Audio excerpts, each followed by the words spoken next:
Estamos novamente aqui no canal Direto ao Tema. Hoje nós temos a oportunidade de entrevistar a nossa querida amiga Rosângela Maria Torres Emerick. Rosângela vai estar conosco falando das novidades da literatura regional, local e da literatura infantil. Venha conosco apreciar mais esta entrevista que o canal Direto ao Tema traz para você. Venha direto ao tema. Hoje nós temos a grata surpresa de ter em nossos estúdios, nos estúdios do Direto ao Tema, a professora Rosângela Maria Torres Emerick. A Rosângela é nossa egressa do curso de Pedagogia da Universidade Federal do Pará e hoje ela vem compartilhar conosco a experiência de autoria. Ela é escritora e hoje ela está conosco para socializar essa experiência maravilhosa que é escrever. Então, hoje nosso programa ele procura dar visibilidade aos nossos escritores regionais altamirenses. Venha direto ao tema. Muito bem, Rosângela. É um prazer ter você aqui conosco nos estúdios do Direto ao Tema, compartilhando conosco a tua experiência como escritora, como intelectual, como cidadã altamirense. Nós sabemos que a literatura, a atividade acadêmica, artística, cultural, ela tem uma responsabilidade muito grande, ela é penosa às vezes, né? Mas a gente consegue fazer. Mas muitas vezes esse trabalho do escritor, do intelectual, ele é esquecido, ele não é lembrado. Às vezes a gente tem os nossos escritores em Altamira, nos locais, nos municípios, mas esses escritores eles não têm a devida visibilidade que deveriam ter. Então, o programa ele tem essa finalidade também de trazer os nossos escritores, os nossos intelectuais, para que eles possam ser vistos, né? E assim estimularem também o nascimento de outras pessoas, de outros intelectuais, de outros pensadores. Então, eu gostaria de dar as boas-vindas à Rosângela e que bom que você aceitou estar aqui conosco. Pois é, né? Quero te agradecer, Lindomar, pelo convite. Dizer, né, que eu fico lisonjeada porque meu ex-professor sempre professor é professor, né? Mas assim, de estar aqui hoje, a gente está falando sobre literatura. Mas a gente sabe literatura, fazer literatura não é fácil. Exige tempo, exige disponibilidade, exige amor. Isso. E digo que a grande parte de nós, escritores regionais, escritores locais, a gente faz por amor, porque nós somos escritores independentes. E ser escritor independente, você tem que estar lá carregando o teu livro, onde você vai, né? Para poder divulgar, para poder mostrar a tua obra, mostrar o trabalho realizado e sensibilizar as pessoas, porque quem lê muda a vida, né? Muda para melhor na questão dos vocabulários, da escrita, das ideias, o mundo das ideias, principalmente, né? A gente pode viajar, se você não pode viajar fisicamente, mas você viaja nas leituras dos livros. É verdade. E Altamira tem uma boa produção, né? Eu vejo que há um grupo de professores, há um grupo de intelectuais que já tem um caminho, já tem uma militância forte nessa área, né? Agora, isso precisa ser visibilizado pelo conjunto da sociedade, pelas outras pessoas, né? Então, este quadro, ele tem como objetivo dar essa visibilidade, né? Mas vamos ao que interessa. Hoje, quem é Rosângela Emerick, né? Bom, Rosângela Emerick hoje é uma mulher cristã, é filha do Euclides Garcia Torres e Maria Paiva Torres. Né? Meu pai, filho de ribeirinhos, no Rio Ituquara, em Breves. E minha mãe é aqui da região do Xingu. Sou é esposa, Rosângela é esposa de Zé Emerick e mãe de Vinícius e do Vitor Emerick.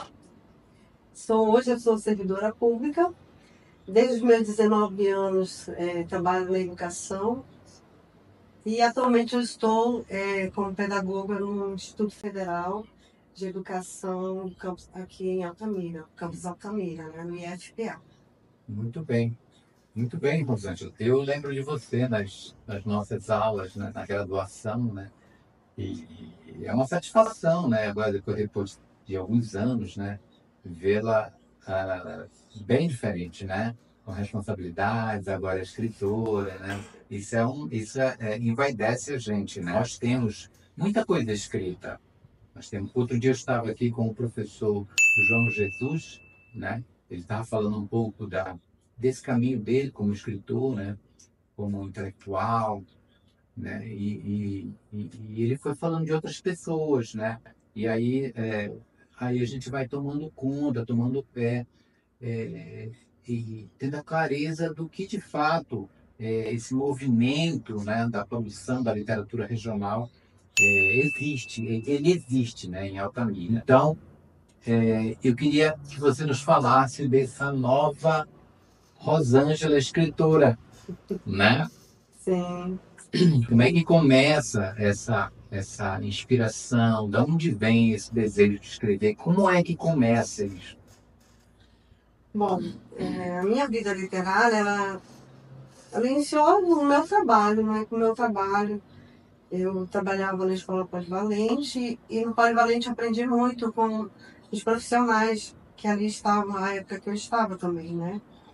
E lá nós trabalhávamos com a feira científica e cultural e todos os anos, no início do ano, a gente fazia o planejamento dessa feira. E aí, através da feira, eu vi o potencial que a gente tem, né? O que a gente pode trabalhar com os nossos alunos, o que a gente pode descobrir também, né, de história local. Porque hoje, assim, a gente vê que os nossos jovens, eles não conhecem, eles não sabem as origens deles, eles não conhecem o lugar em que eles vivem. E aí, sempre que eu vou ministrar palestra, sabe, minha mãe fala que se a gente não conhece o ambiente que vive, não tem como a gente amar, não tem como a gente gostar. Sim. A gente só ama, só gosta quando a partir do momento que a gente conhece. E eu vejo que há um déficit, né, dos nossos jovens, até digo dos adultos, não conhecem a história local, não conhecem como que Altamira surge, em que contexto, as histórias que se passaram, porque a vida do povo aqui ela não foi fácil. Para nós termos a Altamira que nós temos hoje, houve muito suor, muito sangue, muita necessidade das pessoas que aqui estiveram, que aqui viveram, sabe? Então, assim, primeiro, o polivalente me deu essa expertise de trabalhar com projetos, de trabalhar com interdisciplinaridade. Segundo, a UFPA, a própria universidade, eu digo UFPA porque, como você sabe, nossa turma teve que voltar, né, para fazer algumas disciplinas, porque nós tínhamos formado, mas mudou o curso, mudou a grade curricular, e a universidade disse que nós tínhamos que voltar para fazer essas novas disciplinas. E dentre essas disciplinas, havia a disciplina FTM de Geografia, Fundamentos Metodológicos, né, Do ensino da geografia. E aí a professora Alcidema, eu lembro muito bem o nome dela, né, não tem como esquecer, fez a nossa turma fazer umas pesquisas para a gente conhecer a história de Altamira, da culinária, das famílias antigas, dos costumes, enfim, né? Foram aqueles temas de prática que a gente já sabe. E a gente vê, quando você vai para campo, você vê que a gente não sabe, a gente mora num lugar e não sabe, não conhece, né? Então isso me chamou muita atenção e vi que Altamira é uma cidade rica em conhecimentos, em cultura, em culinária. Isso tudo estava se perdendo, ou se perdeu. Aí eu pensei, gente, é preciso escrever, preciso registrar isso, porque daqui a um dia essas pessoas não estão mais aqui. Né? E isso mexeu comigo. Eu disse, só que só tem o professor Birajara, a gente só tem algo registrado de Altamira porque tem o professor Birajara.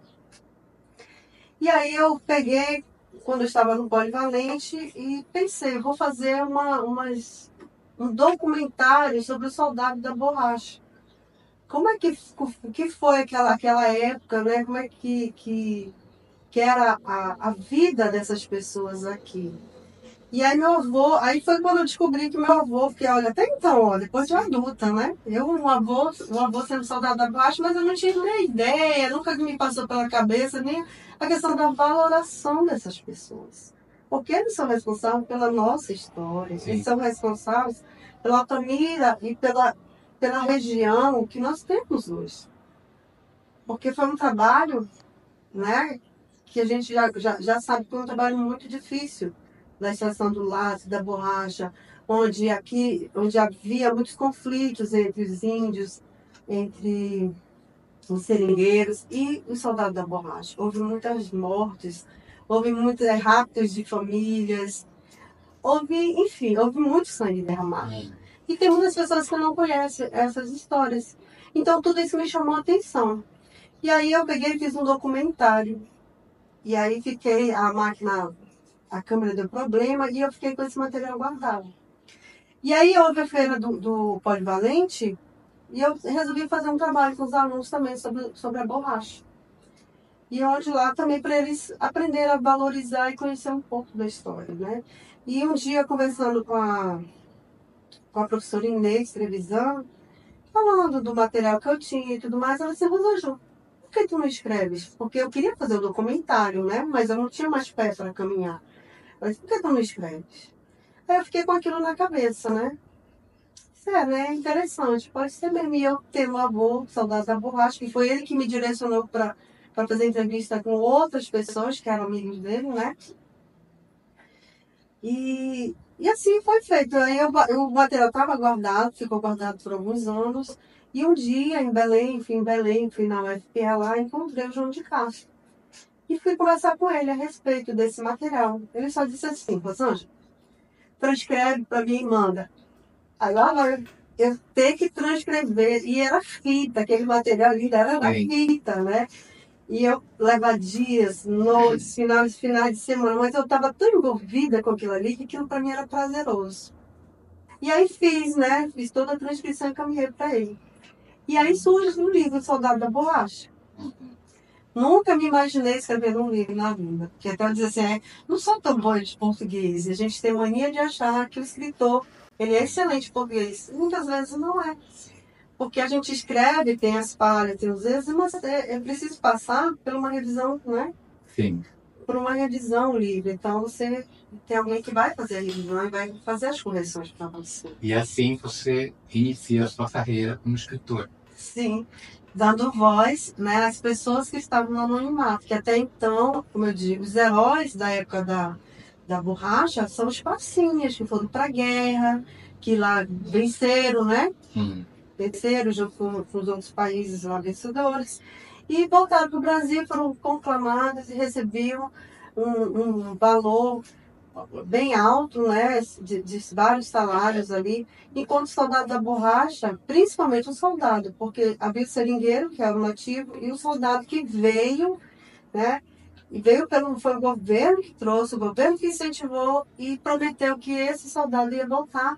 Assim que acabasse a guerra, eles iam voltar para a terra deles. E isso não aconteceu. Muitos desses soldados estavam dentro das matas, nem sabiam que a guerra tinha acabado. Então, muitas dessas pessoas que vieram ficaram por aqui mesmo, formaram família e não tiveram mais como voltar. E foram esquecidos pelo governo. Então, aí eu coloquei o tema, né? Soldado da Borracha, um herói no anonimato. Para ver se chama atenção e se as pessoas passavam a valorizar, porque naquele momento ali, naquele período, ainda haviam muitos soldados vivos. Hoje você acha que quase já não encontra mais. E se encontrar, está muito doente, já não lembra, já não tem mais como você resgatar essa história. Muito bem. Seria bom uma reedição desse material, né, Madalena?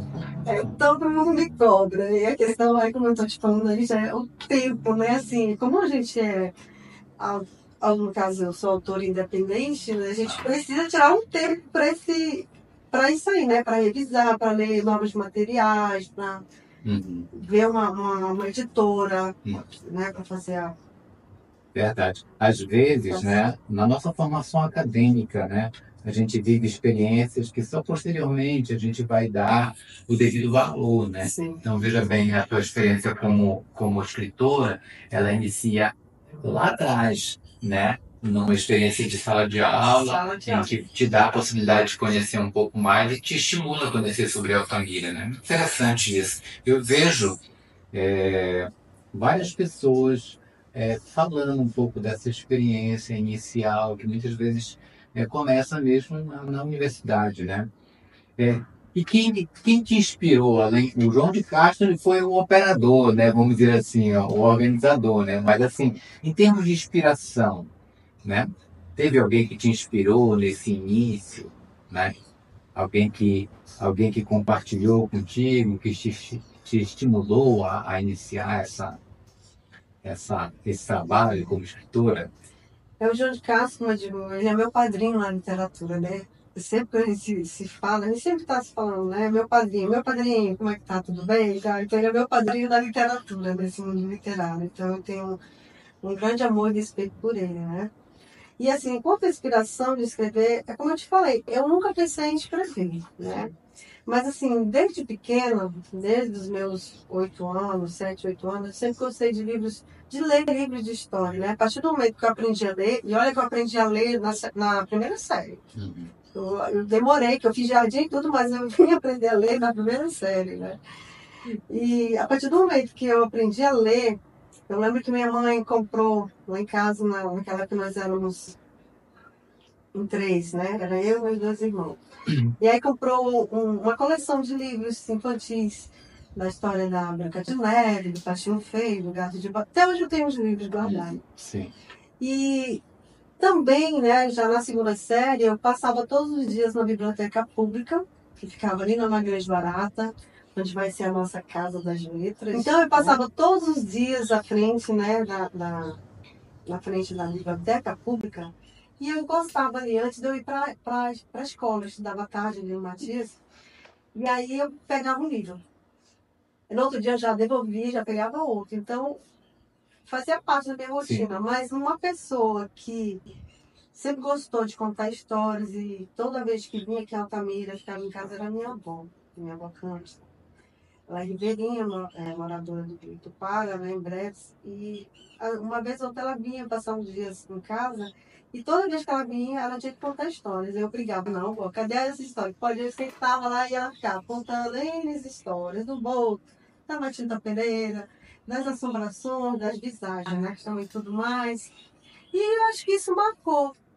E também em Altamira, quando a gente era pequeno também, que ficava na porta da rua à noite, né, nas conversas, sempre vinha também as histórias, que a gente não ouve mais, porque o celular não deixa mais as telas, hoje em dia não deixa mais, né, a gente conversar, jogar conversa fora, ouvir essas histórias que a gente ouvia quando era pequeno. Tu achas que o livro ele tem espaço nesse novo mundo do digital? Tem sim. Mas o melhor livro, para mim, é o físico. Porque o físico você leva para qualquer lugar. Qualquer lugar. O digital você até leva, mas tu tem que ter energia, né? Tu tem que estar ali sempre com a energia, um cabo do lado para poder, né, Sim. carregar a bateria, né? Mas eu prefiro o livro físico. O digital tem espaço, sim, e é uma opção a mais. Hoje tem muitos escritores que só fazem e-book e vendem esses livros nas plataformas, né? E que esse aqui, impresso, ele sai muito mais caro. O e-book sai bem mais em conta. Verdade. Rosângela, eu vejo também que, bom, então eu vejo que a tua produção é basicamente história regional, local e narrativa. Com base nas narrativas, né? Tu traz um pouco, eu vejo que teu estilo é um pouco este, né? Mas eu vejo também que você caminhou um pouco para essa coisa da literatura infantil. Nós já tivemos uma conversa mais ampla sobre um dos teus livros, mas assim, como é que foi descobrir essa nova vertente, esse novo caminho da literatura, que é a literatura infantil? Como é que começa isso? A literatura infantil, ela surgiu assim, por conta do meu trabalho, a gente trabalhar 8 horas e você não ter tempo de se focar. em outras... Porque eu gosto muito da história, de trabalhar a narrativa, né? Ouvir as pessoas falarem. Então, assim, eu me envolvo junto com as histórias, eu me emociono, parece que eu estou junto com elas, né? Então, já não tinha mais esse tempo. E aí, um dia, eu estava, assim, um pouco estressada no trabalho e veio aquele site, assim, aquela luz na minha cabeça, assim, uma carizeira e tal. Eu li uma reportagem. Disse, eu vou escrever sobre o Acari, e em minutos saiu a história do Acariceba. E aí eu disse, não, eu vou escrever agora literatura infantil. E era algo que estava faltando aqui para a nossa região. Depois que eu escrevi, veio o Jairo, também o Jairo, o auxiliador Jairo, também, que é da nossa confraria, né, da Academia Tamanense de Letras, também passou a escrever histórias infantis, e a Sônia Portugal. Então, que eu lembro agora, no momento, somos os três que escrevem, né? Mas mais regional é eu e o Jairo. Então, assim, a gente vê que a gente tem que atender esse público também, o público infantil. E aí, se a gente quer dar vida para essas crianças, se a gente quer mostrar a identidade da nossa região para crianças, a gente tem que trabalhar com essas produções infantis também. A gente tem que chamar a atenção das crianças, tentar atrair, para que ela conheça um pouco também desse ambiente que ela vive. Que ela passe a amar, valorizar o que nós temos aqui, né? Que é aqui onde nós vivemos. Sem dúvida. Eu vi que você trouxe algumas coisas para socializar conosco. Bora dar uma olhadinha naquilo que você trouxe para nós hoje? Inicialmente, você falou do primeiro livro, mas que não está aqui, né? É o Que Soldado da você Borracha. vai me dever, porque no nosso próximo encontro eu vou querer, né? Aí a gente... Vamos lá, ver o que é que nós temos aqui. O Vamos primeiro começar. livro, né, foi o Soldado da Borracha, foi a primeira produção. O segundo, eu pensei nas lendas e causos, né? Por quê? Primeiro eu queria falar sobre as lendas e causos do Xingu, da nossa região, de Altamira. Mas aí viajei, comecei a ouvir outras pessoas, né? Grupar, tem causas de Gurupá aqui, tem mais duas pessoas de Gurupá, Vitória do Xingu, aqui de Altamira, Medicilândia, enfim, aí não dá mais para falar só do Xingu, tem que ser da Amazônia mesmo, né? E aí eu resolvi registrar, né? Porque como eu trabalho com narrativa, as histórias não são minhas, são de quem conta. Sim. Né? Então aqui tem muitas histórias que a gente não ouve, assim, mas não para mais para as pessoas contarem para você. Né? No caso eu, com a minha avó contava para mim. Né? Então aqui tem um livro que está registrado, onde nós temos muitas histórias, né, vivenciadas ó, na Ilha do Coco, no Rio Iriri, no Xingu. A dona Antônia Macieira, ela ainda é viva, ela tem muitas histórias também que ela conta. Ela também trabalhou junto com o pai dela no período da borracha, então ela também tem essa vivência, né? Ela conta sobre visagem, mapinguari, sobre cobras, né? Tem muitas histórias de cobras. Tem também a Dona Maria Félix, também que traz muita história, Matilda Pereira, cobra. Enfim, a gente vai, a porca, mulher que virava porca. Essa eu não sabia. Não conhece? Não. Tem, é antiga. Outra que eu não sabia que tinha, que é a Pedra do Navio, que é lá no Pedral. Sim. Que tinha uma pedra que toda noite ela saía, ia lá pro forte, atravessava, e diz que as pessoas em cima dançando, cantando, uma festa, né? E aí voltavam, tantas horas da madrugada ela voltava. Essa eu não conhecia também, para mim foi assim, inovadora, essa, da Pedra do Navio. Nós temos também histórias contadas pela Dona Aldenira, que já não está mais entre nós. Tem várias pessoas aqui que já não estão Sim. mais entre nós, né? E tem sobre a cobra do forte. Oh. Né? Tanto é que o livro, a capa do livro, quem fez foi a professora Marilene, a nossa escritora também, que pertence à Academia Tamanense de Letras, esposa do João Jesus. Ela é poetisa, também ela é escritora, e ela também pinta. Isso aqui é uma tela pintada por ela, especialmente para a capa desse livro. Olha só que coisa linda. Né? Então eu tenho uma tela.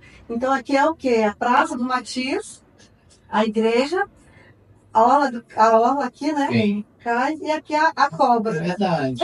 Então, pois, às vezes as pessoas não conseguem compreender, mas é retratando a Cobrão do Forte, né? A história do Cobrão do Forte, lá do Matias. Sim. Lá da igreja, lá da matriz.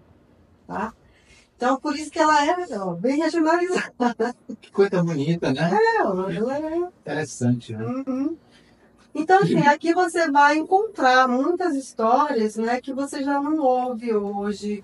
Ó, pegar um tatu. É tantas histórias que você fica tocha de fogo, a lenda do pai da água, a lenda da porca, bicho no mato, homem que vira bicho, boto, mulher da sacola. É um pinto pelado. Esse é especificamente Vitória, o pinto pelado. Sim, esse eu já ouvi em Vitória. Né? Vitória. Esse aí eu já ouvi pinto pelado, se retrata de lá. Então, assim, sabe, a gente tentou.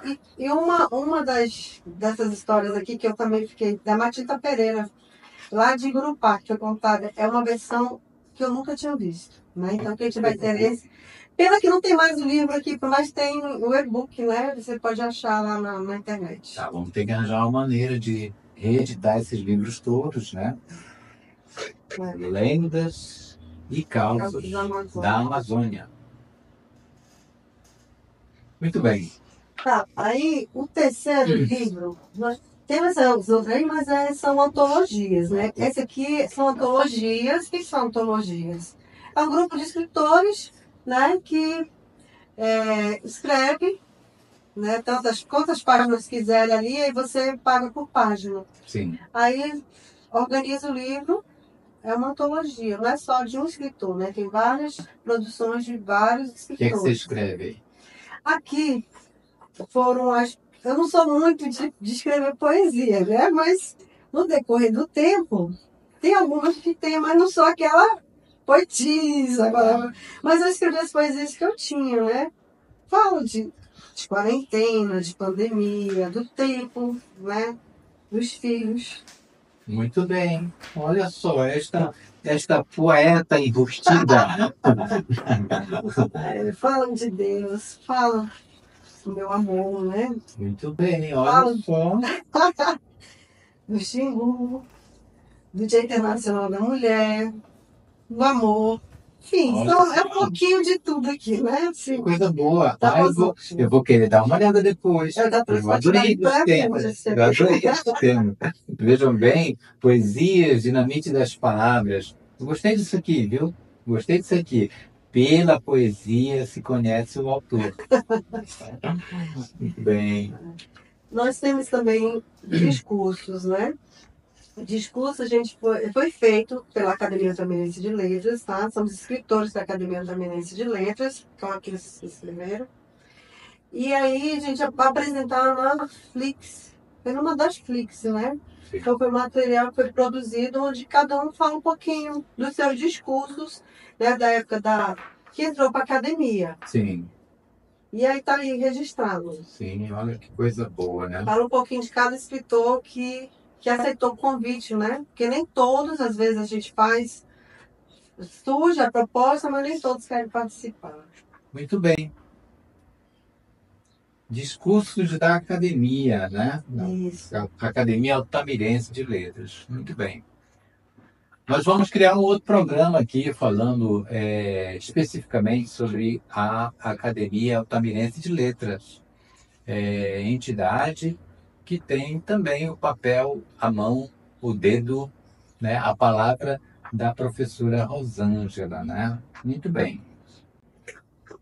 Isso é uma antologia internacional também, né? Isso aí, sempre a gente recebe o convite e participa. Aqui também tu tem uma escrita aqui, né? Tenho. Olha só. Muito bem. Mas dessas antologias que eu mais gosto é essa aqui, Lembranças. Quem é Maurício Savino? É o organizador dessa antologia. Dessa antologia. Isso. Muito bem. Tem também essa aqui do Roberto Delcaso Del Seste. Todo ano também publicava, né? Internacional também esse aqui. Ele faleceu ano passado. Olha só. Eu acho que não teve mais a continuidade. E aí tem um que eu gosto muito assim de ler uma escrita que eu fiz aqui, lembrança, foi da época que eu estava no Matias, quando eu era menor, né? Eu trago aqui algumas lembranças, né? E o nome de algumas pessoas que eternizaram para mim, que são amigos, né? De escola. Muito bem. Pela obra você conhece o autor. Depois eu vou olhar isso aqui com muita atenção.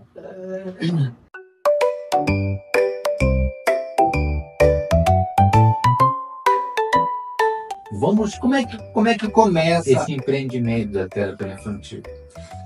Como eu falei, né, no início, assim, isso aqui foi um dia de estresse que eu estava, né, no trabalho, eu estava muito estressada e veio uma ideia, assim, o pensamento vagando, né, aí veio aquela luz, assim, sobre a carizebra. Eu li uma matéria falando sobre a carizebra, Volta Grande do Xingu, empreendimento. Eu disse, por que não escrever? E aí, em alguns minutos, fiz a história da carizebra, ficou pronto. Rapidinho, assim, minutos. Aí a demora é você procurar alguém para ilustrar, né? Ou uma editora, e a editora para você poder fazer o livro físico. Sim. E aí surge, né? Então, a Carizebra, voltado para crianças, né? Que a gente precisa trabalhar a questão da literatura, tirar mais as crianças, né? Dessa vida de tela, né? De jogos, trazer mais para a leitura mesmo, né? Trabalhar a questão das ideias das crianças, a criatividade, né? A escrita, a leitura. Vamos lá. Então, esse livro aqui, eu e você já conhecemos, né? Vamos dar um spoiler para os nossos espectadores, para os nossos ouvintes, né? Então, do que trata este livro, afinal? Trata sobre a questão, né, ambiental. A história ela vem trazer a questão do empreendimento Belo Monte, né? Que era a história que a gente estava vivendo. E assim, ou qualquer outro tipo de empreendimento, vem chamar a atenção, né, para a questão do empreendimento, os grandes empreendimentos são bons? São, mas trazem suas consequências, né? Então aqui eu trago, né, umas histórias com os animais, com os peixes da nossa região, para uma fofoca, né? Aconteceu uma explosão dentro do rio. Matou alguns peixes, outros sobreviveram. E um se salvou, assustado, correu, a mãe encontrou e abraçou com tanta força por ele estar vivo ali, né? Agradecendo por ele estar vivo. E aí, os peixes que conseguiram sobreviver se perguntavam o que aconteceu, o que está acontecendo no rio. Né? E aí se reuniu o tucunaré, o jacaré, né? As arraias, as pererecas, né? Os sapos, enfim, os jacarés, as tartarugas. E a fofoca, o que aconteceu? O que aconteceu? Aí veio o urubu foi buscar saber o que estava acontecendo. Né? Então o urubu descobriu que ia acontecer ali um grande empreendimento. E aí o grande empreendimento seria, né, a hidrelétrica de Belo Monte. Certo. E aí vem retratar as consequências, né? No caso aqui do acarizebra. Porque o acarizebra é uma espécie endêmica da nossa região, né? E ela é pirateada, não é isso que a gente fala? E aí a espécie ela está em extinção. E com esse empreendimento do Belo Monte, a acarizebra ela precisou vir para um laboratório. Então ela hoje é um laboratório que ela é produzido no laboratório, né? Cresce ali, se reproduz ali. Inclusive a UFPA tem um laboratório de biologia que tem várias espécies de peixe, inclusive tem o acarizebra. Faz a proteção do acari, né? Isso. Muito bem. Ele encontra mais dificuldade para se reproduzir no ambiente natural, né? Muito bem. Olha só que coisa bonita, né? Contada pelos animais. Eu acho que as crianças vão gostar disso aqui, né? De saber de tomar consciência ambiental a partir da história contada pelos próprios animais, né? Olha Sim. só, que coisa boa, né? Aí a criança vai conhecer, né, esses animais, os animais da região, os tipos de espécies de peixes, né? O que é uma raia, o que é que o jacaré também tem no nosso rio, enfim, né? Mas também vai conhecer. Muito bem. Então, é um livro muito bem produzido, bem né? didático. Esse livro, muito bem produzido, Sim. muito bonito. E eu vou te dizer que muitos pesquisadores compram esse livro. Não é nem tantas crianças, mas pesquisadores. Uhum. E nós temos também, né, o fato que é um peixinho amigo. Ele vai tratar, né, sobre a questão da amizade, valores, princípios. E a história começa aqui com, né, aqui é um casal de peixes que são amigos, são amiguinhos, né? E um belo dia os pais de um deles saem, diz que vai subir o rio e que que não se saísse de casa, né? Que ficasse ali próximo, ali brincando ali próximo. Só que aí a amiguinha desse peixe, ela não ouviu. Ela quis subir mais o rio e ela foi pega por um pescador. E aí o amiguinho, né, se comoveu, foi atrás, não a encontrou. Quando procurou, nadou, foi para mais longe e encontrou ela dentro, né, ela presa numa rede, dentro do rio. E aí ele pegou, voltou, fez uma mobilização com os peixes para poder salvar a amiga dele. Olha só, Então, que coisa bonita, né? Isso aqui você já. Ali é uma questão ambiental, né? E aqui é mais uma questão de formação, né? Isso. Aqui são os valores, né? né? São da amizade, a importância da amizade, uma amizade saudável. Muito bem, olha só, que coisa boa. Altamira, de Altamira para o mundo, né? Ensinando.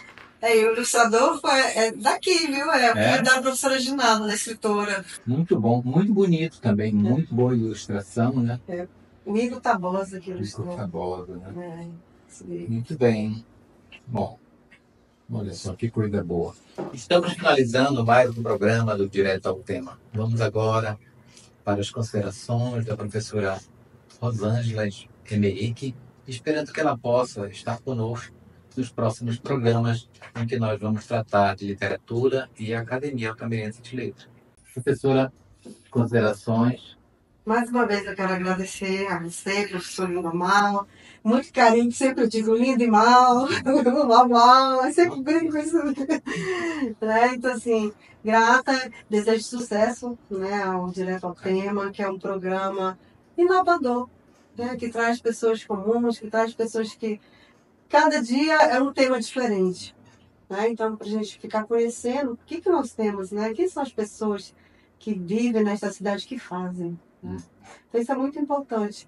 Agradecer o apoio, né, que está dando agora de falar sobre a literatura, que a gente vê assim, que é algo importante. Nós temos uma universidade que tem um curso de letras, né? Sim. E que a gente precisa trabalhar mais isso, junto com a academia, que a gente pode ser mais explorado, né, pela academia, pela UFPA. A gente pode estar fazendo parcerias também, né? Pelas escolas, né? As escolas também podem, a gente tem, a academia vai à escola entrando em contato, a gente vai à escola também fazer um bate-papo com os alunos, levar as obras, apresentar para os alunos, né? Enfim, só tenho a agradecer e dizer que a Academia Altamirense de Letras está com portas abertas, né? Para, quiser fazer, depois dessa inauguração, quiser fazer uma visita, as portas estão abertas. Chegamos ao final de mais um programa Direto ao Tema. Gostaríamos de agradecer a você que nos prestigiou até o momento. Siga-nos nas nossas redes sociais, Instagram, Facebook e também no YouTube. Venha direto ao tema.